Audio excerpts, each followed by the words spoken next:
Bonjour à tous et à toutes. Soyez les bienvenus à cette émission Les Trésors du Ciel. Alléluia. Dieu a encore des trésors pour chacun d'entre nous.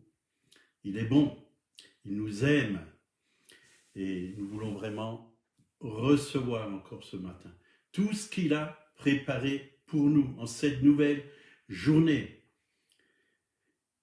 Alors je vous invite à vous connecter, à mettre votre nom, afin que je puisse vraiment vous identifier et vous saluer. Bonjour Bernard, sois le bienvenu, sois béni en ce jour. Que la joie du Seigneur soit ta force, toi, ton épouse, et que sa sagesse te soit communiquée pour toute cette journée, au nom du Seigneur.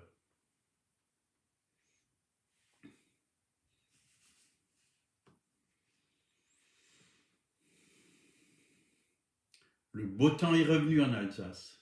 Nous avons du soleil et ça réjouit le cœur.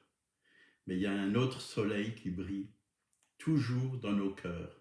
C'est Jésus-Christ, le soleil de la justice. Voilà, nous allons commencer cette émission Les Trésors du Ciel, partie 32, la nouvelle création en Jésus-Christ, numéro 3. Et ce matin, on va parler de l'amour et de la bonté du Père. Nous avons un Dieu et un Père d'amour. Et nous avons aussi vraiment avec nous le Saint-Esprit qui est là, Jésus-Christ, le Père, le Fils, le Saint-Esprit habite en nous. Et c'est ça qui est bon, qui est merveilleux en ce jour. Et aujourd'hui, on va prendre la parabole du Fils perdu, ou certaines versions l'appellent le Fils prodige. On va lire cela dans Luc plutôt, chapitre 15, verset 11, jusqu'au verset 31, jusqu'à la fin. On va prier. Seigneur, merci d'ouvrir notre esprit, notre intelligence spirituelle. Communique-nous, Saint-Esprit, communique-nous la parole ce matin dont nous avons besoin, la révélation dont nous avons besoin, la révélation du Père, parce que c'est vrai, nous devons apprendre à connaître le Père en esprit, en vérité, oui, tel qu'il est pour nous, pour notre vie, que nous puissions le connaître, avoir une vraie image du Père et que toute fausse image du Père soit ôtée de nous. Merci Papa, parce que tu nous révèles ce matin, oui, ce bon Papa que nous avons dans le ciel. Au nom de Jésus, Amen. Voilà, on va lire donc dans Luc chapitre 15 à partir du verset 11 jusqu'à la fin.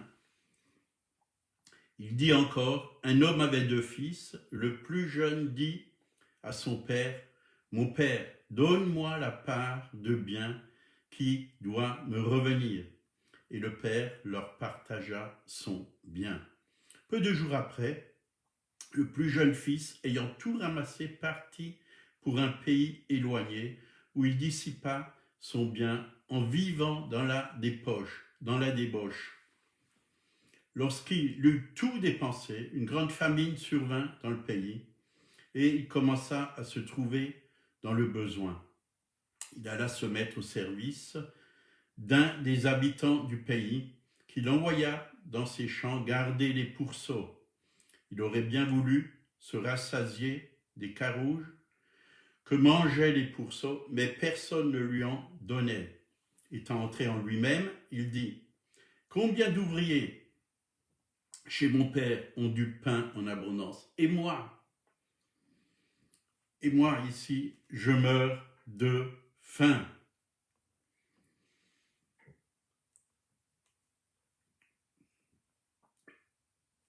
J'ai perdu le fil, attendez. Voilà. Et étant rentré en lui-même, il dit, combien d'ouvriers chez mon père ont du pain en abondance, et moi ici je meurs de faim.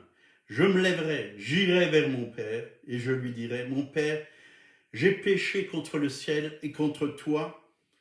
Je ne suis plus digne d'être appelé ton fils. Traite-moi comme l'un de tes ouvriers. Et il se leva et alla vers son père. Comme il était encore loin, son père le vit et fut ému de compassion. Il courut se jeter à son cou et l'embrassa. Le fils lui dit, mon père, j'ai péché contre le ciel et contre toi. Je ne suis plus digne d'être appelé ton fils. Mais le père dit à ses serviteurs, apportez vite la plus belle robe et revêtez-le. Mettez-lui un anneau au doigt et des souliers aux pieds. Amenez le veau gras et tuons-le. Mangeons et réjouissons-nous, car mon fils que voici était mort, il est revenu à la vie. Il était perdu et il est retrouvé. Et ils commencèrent à se réjouir. Or, le fils aîné, étant dans les champs, lorsqu'il revint et approcha de la maison, il entendit de la musique et des danses. Il appela un de ses serviteurs et lui demanda ce qui s'était passé.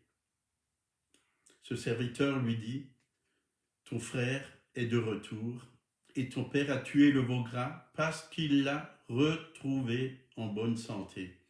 Il se mit en colère et ne voulut pas entrer. Son propre père sortit et le pria d'entrer. Mais il répondit à son père, voici, il y a si longtemps, tant d'années, que je te sers, sans avoir jamais transgressé tes ordres, et jamais tu ne m'as donné un chevreau pour que je me réjouisse avec mes amis. Et quand ton fils est arrivé, lui qui a mangé ton bien avec les prostituées, c'est pour lui que tu as tué le veau gras. Mon enfant, lui dit le père, tu es toujours avec moi, et tout ce que j'ai est à toi. Mais il fallait bien s'égayer et se réjouir, parce que ton frère que voici était mort, il est revenu à la vie, parce qu'il était perdu et qu'il est retrouvé. Une très très belle parabole. Voilà. Le père vraiment a partagé à son fils, il lui a demandé, donne-moi la part qui doit me revenir, et le père leur partagea son bien. En général, un héritage, il est partagé après la mort. Nous, en tant que fils de Dieu, Jésus est mort pour nous et nous sommes héritiers de Dieu, co-héritiers avec Jésus-Christ, héritiers de Dieu. Jésus est mort et on reçoit l'héritage. Mais eux, ils l'ont demandé alors que le père était encore vivant. Voyez, ils l'ont demandé. Mais le père était tellement bon, ce père était tellement bon, et il a partagé, il a donné.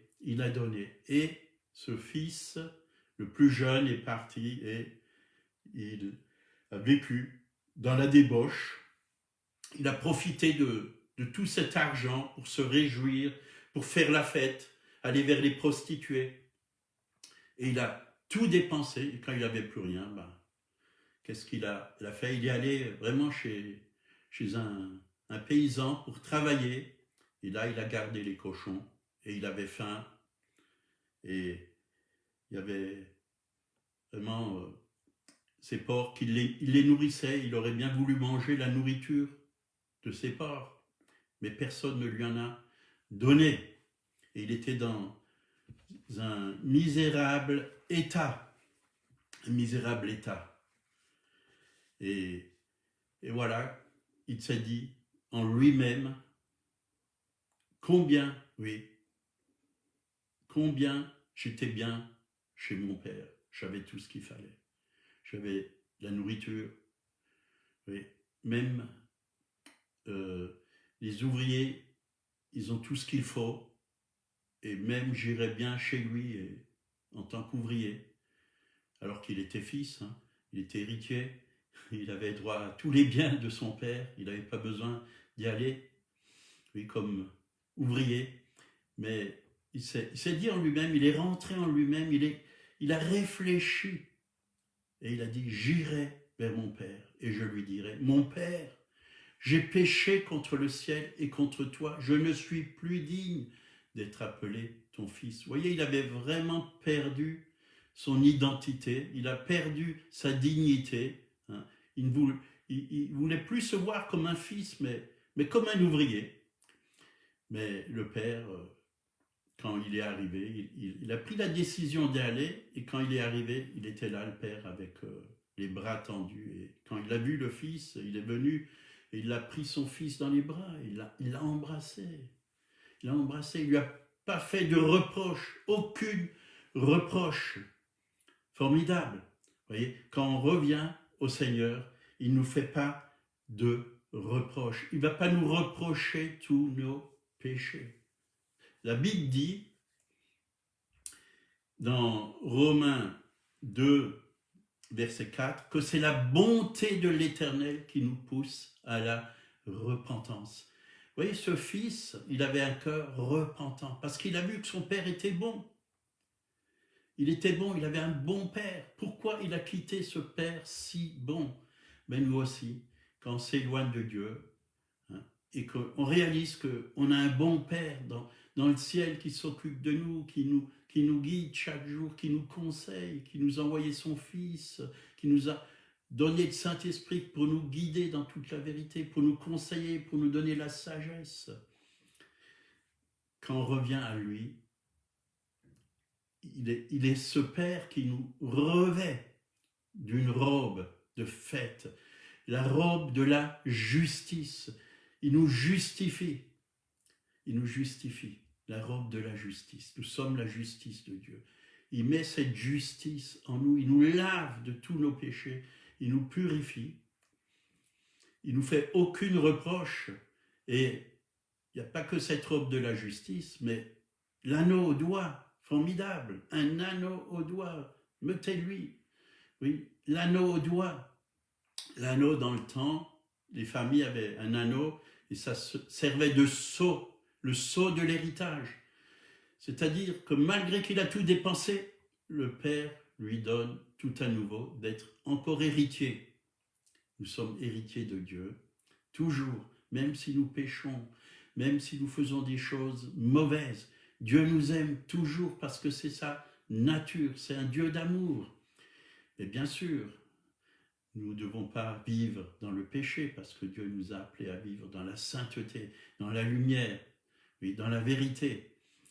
Et le Père, il était tellement heureux de retrouver son Fils, il avait une telle joie de retrouver son Fils, alors qu'il était perdu, il l'a retrouvé.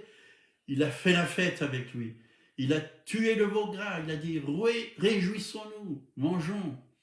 Et il a fait une grande fête. Mais le fils, l'autre, le fils aîné, lui, il était vraiment rogneux parce qu'il s'est dit, alors, oui, il a tout dépensé, ce jeune fils, et voilà. Et avec lui, il fait une fête, et moi, j'ai jamais rien eu, j'ai jamais eu un chevreau. Ben, le père lui a dit, ben, tu avais tout ce qu'il fallait dans la maison, tu pouvais prendre tout ce qui est à moi est à toi, ben, tout ce qui est à Jésus, Dieu nous le donne, nous sommes ses héritiers, hein. Nous n'avons pas à être des mendiants devant le Père, il nous a tout donné, nous avons tout pleinement en lui, nous ne pouvons que nous réjouir, nous sommes aimés, nous ne sommes pas vraiment jugés par le Père. Dieu nous accepte tels que nous sommes, avec toutes nos fautes, il nous accepte, mais il ne nous laisse pas avec nos fautes. Il a payé à la croix pour tous nos péchés et il les éloigne de nous. Il met sa robe de justice, il nous donne nouveau cet héritage. Son amour ne change pas pour nous. Et il nous pardonne parce que c'est un Dieu de pardon, un Dieu de pardon. Et ça, c'est grand, tout ce que Dieu fait pour nous. Dieu fait vraiment de belles choses pour nous. Il nous embrasse. Il nous embrasse. Et je crois que c'est important de passer du temps dans les bras du Père, près de son cœur, et de recevoir cet amour divin qui est vraiment un amour surnaturel, un amour fort, un amour qui nous guérit. Ce fils prodigue a été guéri intérieurement, restauré. Oui. Il a vu que son père n'a pas changé envers lui, que c'était toujours son papa. Il ne lui a pas dit « tu n'es plus mon fils, je ne t'aime plus, hein, tu as fait des fautes ». Non, il était là, il l'a pris, il l'a serré contre lui, il l'a aimé. Et c'est ce que Dieu fait quand on vient dans sa présence. Il nous aime tendrement, fortement. Nous avons vraiment besoin de cet immense amour. Oui. Il y a un passage qui dit, et qui est très fort, qui me parle toujours, dans Jacques, chapitre 2, verset 13, « La miséricorde au lieu du jugement ». Dieu nous fait miséricorde. Il est miséricordieux, lent à la colère et riche en bonté. On a un Dieu bon, riche en bonté. Sa bonté dure à toujours. Vous voyez, Dieu ne change pas. Dieu est toujours le même. Bien sûr, il aime pas qu'on vive dans le péché. Il aime le pécheur, mais il n'aime pas le péché. Mais il nous aime. Si on vit dans le péché, ben Dieu veut nous transformer. Il veut nous donner sa sainteté. Il veut nous donner sa justice. Il veut qu'on s'approprie de tout notre héritage pour que nous puissions vivre comme des fils et des filles, oui, dans sa sainte présence, dans sa victoire, dans sa gloire. C'est ça qu'il veut pour chacun d'entre nous. Alléluia, alléluia.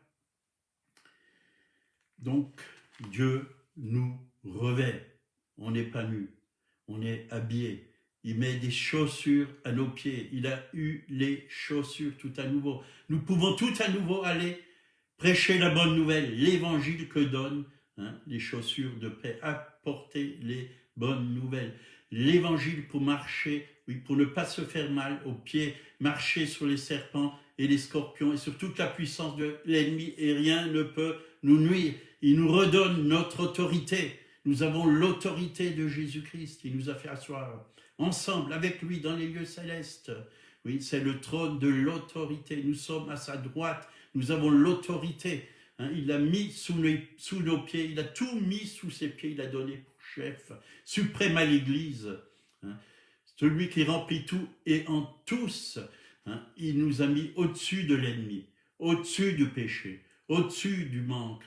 Il nous a comblés. Nous avons tout pleinement en lui. C'est ça la bonne nouvelle. Et on a besoin d'apporter cette bonne nouvelle au monde. Parce qu'on est des fils et des filles du roi des rois, du Seigneur des seigneurs, du Père céleste. Alléluia. Merci Seigneur pour ta parole. Que ta grâce puisse vraiment pénétrer maintenant.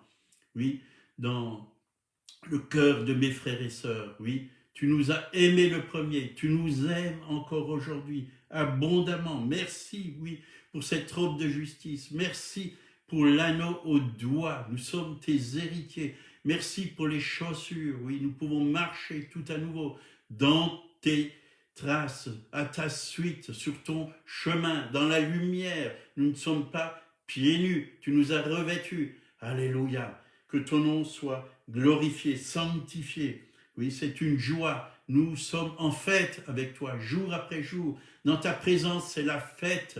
C'est la fête de la joie. C'est la fête de l'amour. C'est la fête de l'évangile, la bonne nouvelle. Parce que tu as pour nous une bonne nouvelle. Que ton nom soit glorifié. Alléluia.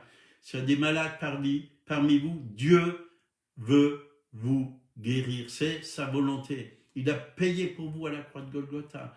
La Bible dit qu'il envoya sa parole et il est guéri. C'est dans ces meurtrissures que nous sommes guéris. C'est déjà fait. Donnez-lui votre maladie, les a portés à la croix. Si vous avez péché, apportez vos péchés. Oui, donnez-lui vos péchés. Dites-lui, pardon Seigneur, tu me laves, tu me purifies. Et Dieu vous fait grâce. Dieu vous donne la force de résister au péché, vous libère du péché. Si vous ne connaissez pas Jésus, il est là. Il est là, il est présent et il veut venir dans votre vie, il veut rentrer dans votre cœur. Ouvrez-lui la porte, dites-lui Seigneur, viens, révèle-toi à moi, fais-toi connaître à moi. J'ai besoin de te connaître, tu es celui qui a créé le ciel et la terre. Oui, alors viens te révéler à moi. Et Le Seigneur a payé pour vos péchés à la croix. Il est mort pour cela. Demandez-lui pardon. Revenez, venez plutôt à lui et votre vie sera transformée, votre vie sera purifiée. Il vous aime, il a une vie nouvelle pour vous. Vous pouvez tout recommencer, repartir à zéro, comme dit un chant. Je vous encourage vraiment à faire ce pas. Voilà, passez une bonne journée. Soyez vraiment aujourd'hui dans sa présence, dans sa gloire, dans sa victoire. Soyez richement bénis au nom du Seigneur et soyez ses témoins. Amen. À demain.